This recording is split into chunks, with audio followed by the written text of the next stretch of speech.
राजा आमिर अब्बास साहब, आज की समाअत बड़ी इंपॉर्टेंट थी। बड़े इंपॉर्टेंट रिमार्क्स भी सामने आए जजेस के। जस्टिस मंसूर अली शाह ने सवालात भी उठाए। उन्होंने एक जो क्वेश्चन था रेस किया, उन्होंने कहा कि आइन में अगर हर सजा की मुद्दत है तो नाअहली ताहयात कैसे हो सकती है। क्या कहेंगे आज की समाअत के हवाले से आप? देखिए, आज की समात जोन सी है आर्टिकल 62(1)(f) के हवाले से है कि जी मुद्दत जोन सी है वो परपेचुअल होगी, ताहयात होगी, या कि जो इलेक्शन एक्ट 2017 में अमेंडमेंट आ गई है उसमें जो 5 साल है वो होगी। ऑल दो अनफॉर्चुनेटली ये वो काम है कि जो पार्लियामान के करने के हैं, लेकिन फिर ये अदालतों में आ गया है कि जी अब अदालत फैसला करें। इसका बेहतर रास्ता तो यही था कि आइन के आर्टिकल 62(1)(f) की उसमें अमेंडमेंट कर दी जाए और वहाँ पे एक टाइम पीरियड दिया जाए। अब इसमें कुछ बहुत इंपॉर्टेंट लॉ पॉइंट्स इन्वॉल्व हैं, क्योंकि जो 2018 की 5 मेंबर्स बेंच की जजमेंट है उसने कह दिया है कि जी चूंकि आइन में मुद्दत प्रिस्क्राइब नहीं है तो ये मुद्दत परपेचुअल होगी, लाइफ टाइम होगी। लेकिन उसके पैरेलल अगर हम ये देखते हैं कि कुछ ऐसे ऑफेंसेस की बात की गई कि इवन अगर कत्ल कर दिया जाए, किसी शख्स को सजा हो जाती है तो वो उस सजा भुगतने के बाद 5 साल का पीरियड गुजारने के बाद दोबारा सियासत करने के लिए अहल हो जाता है। लेकिन बात यह है कि जी ये जो चीज़ें हैं ये आइन में मौजूद हैं और आइन का जो विजडम है वो अदालतों उसको चैलेंज नहीं कर सकते कि क्यों ऐसा है या नहीं, जब तक के आइन में अमेंडमेंट नहीं होती। लेकिन वो जो 2018 में 5 मेंबर बेंच का फैसला आया था उस वक़्त चूंकि जो इलेक्शन एक्ट है इसमें कोई मुद्दत नहीं दी गई थी, तो अदालत इस नतीजे पे पहुंची थी कि चूंकि कोई मुद्दत किसी कानून में भी मुतय्यन नहीं है तो इसको हम फिर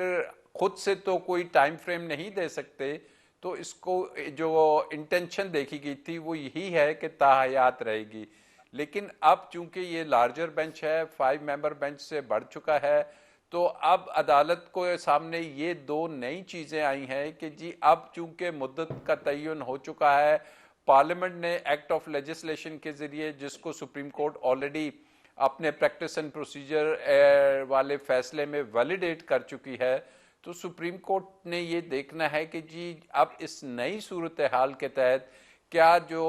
लेजिस्लेशन हुई है 5 साल की वही इसकी रहेगी मुद्दत। तो आई थिंक कि जब इस एक्ट को जो सा था जिसमें ये 5 साल रखा गया, इसको किसी शख्स ने, किसी पॉलिटिकल पार्टी ने चैलेंज भी नहीं किया कि जी ये जो सा है ये आइन से मुतसादिम है।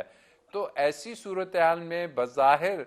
क्योंकि अपोजिशन कम है, लग यही रहा है ऑल दो के बहुत इंपॉर्टेंट कॉन्स्टिट्यूशनल क्वेश्चंस हैं, लेकिन सुप्रीम कोर्ट ने एक रास्ता आगे निकालना है कि जी क्या किसी शख्स को इसी तरीके से डिस्क्वालीफाई कर दिया जाएगा। और वो जो डेक्लरेशंस वगैरह हैं, तो सीम्स के जो आर्ग्यूमेंट्स अभी तक सामने आए हैं, तो बज़ाहिर इसमें 5 साल की जो मुद्दत है वो बरकरार होती हुई नजर आ रही है, उसके साथ ज्यादा सॉलिड आर्ग्यूमेंट्स आ रहे हैं।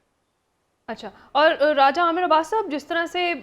आज चीफ जस्टिस के भी रिमार्क्स थे कि नाअहली की जो मुद्दत है उसका तयन आइन में नहीं है, इसलिए इस खला को अदालतों ने पुर किया। तो अगर हम, जैसे भी आपने बात की, प्रैक्टिस एंड प्रोसीजर एक्ट का जो फैसला था उसे मद्देनजर रखते हुए देखें तो क्या एक्सपेक्टेड फैसला हो सकता है कि क्या रिलीफ मिलेगा, 5 साल नाअहली होगी या फिर ताहयात नाअहली का फैसला बरकरार रखा जाएगा? देखिए, एक्सपेक्टेड फैसले पे तो हम कुछ नहीं कह सकते, लेकिन जो आर्ग्यूमेंट्स अभी तक हुए हैं, ये जो कोर्ट्स में केस जिस सिमत चल रहा है, बज़ाहिर लग रहा है क्योंकि किसी अपोजिशन नहीं आ रही, तो सियासी जमात जो सी मुखालफत अगर करना चाहती, जैसे पीटीआई है, वो भी सामने नहीं आई कि जी वो मुखालफत करे। तो यही होगा कि ये 7 मेंबर बेंच है, 5 मेंबर से लार्जर है, तो ये इसकी एक नई वर्जन दे सकते हैं। भले से वो फैसला अपनी जगह मौजूद रहे कि जी अब चूंकि हालात बदल चुके हैं, एक कानून साजी हो चुकी है, तो ये 5 साल का जो पीरियड है ये शायद इसका मुकर्रर कर दिया जाएगा और ताहयात जो सी है वो वंस फॉर ऑल शायद ख़त्म हो। और वकला और बहुत से लोग इस ताहयात नाअहली को एक हार्श सज़ा समझ रहे हैं और समझते हैं, क्योंकि उसमें जो चीज़ें हैं, किसी को डिक्लेयर कर देना कि ये सादिक या अमीन नहीं है या ये सगेशियस नहीं है, ये एक बड़ा मुश्किल काम है कि किसी शख्स के बारे में ये कह दिया जाए कि ये अच्छा मुसलमान है या नहीं, या ये अच्छा इंसान है या नहीं। तो आई थिंक एक ऐसा फैसला आएगा कि जिससे ये अनोमली ये हमेशा के लिए ख़त्म होगी और एक स्मूथ सेलिंग हो जाएगी।